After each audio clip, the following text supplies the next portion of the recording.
এই যে উনি কে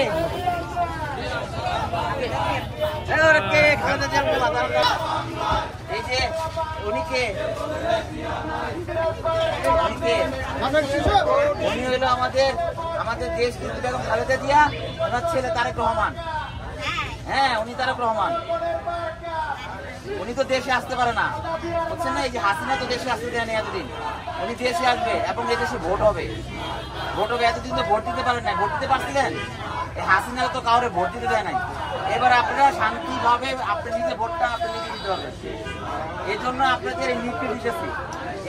এই যে আমাদের 31 দফা আছে, এখানে আপনার যে ছেলে পড়াশোনা করে, এগুলো আপনাকে বলবেন যে শুনাইতে যে কি আমাদের চেয়ারম্যান সাহেব তারেক রহমান সাহেব বাংলাদেশ সুন্দর বাংলাদেশ গড়ার জন্য কি এখানে 31টা এরা উল্লেখ আছে। হ্যাঁ, আমাদের চেয়ারম্যান সাহেবের জন্য দোয়া করবেন, তারেক রহমানের জন্য দোয়া করবেন, আমার ম্যাডামের জন্য দোয়া করবেন, আমার জন্য দোয়া করবেন। ঠিক আছে?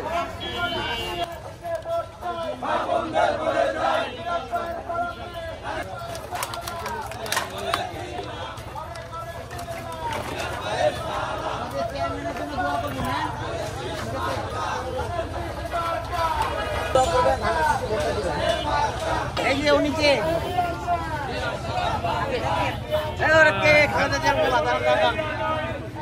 আমি আপনার সাথে কথা বলি। খালেদা জিয়া ছিল না কে? তারেক রহমান। উনি তো দেশে আসতে পারে নাই। হাসিনা অনেক বাইরে আছে, এবার দেশে আসবে এবং আপনারা যে ভোট দিতে পারেন নাই গত 16 বছর, এবার আপনারা শান্তিপূর্ণভাবে ভোট দিবেন এবং আপনাদের মার্কা ধানের শীষ। ঠিক আছে? ধানের শীষে ভোটটা দিবেন, দোয়া করবেন চেয়ারম্যান সাহেবের জন্য।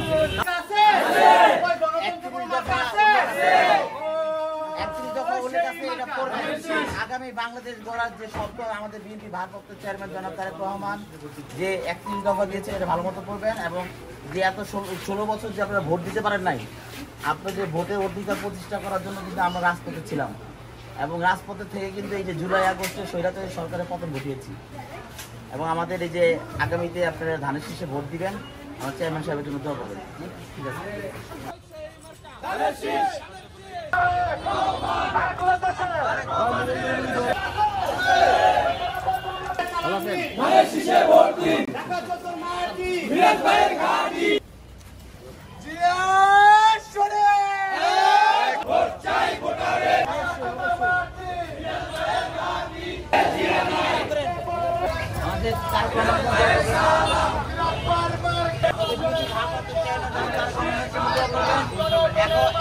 এবং আপনার যে তরুণরা এতদিন যে ভোট দিতে পারেন, এবার আমরা ভোটটা শান্তিমতো দিতে পারবেন। ঠিক আছে? ভোটটা দিয়ে তারেক রহমান নতুন বাংলাদেশ গড়ার জন্য 31 দফা এখানে আছে, এটা ভালো মতো একটু পড়বেন। হ্যাঁ, অবশ্যই চেয়ারম্যান সাহেবের জন্য দোয়া করবেন।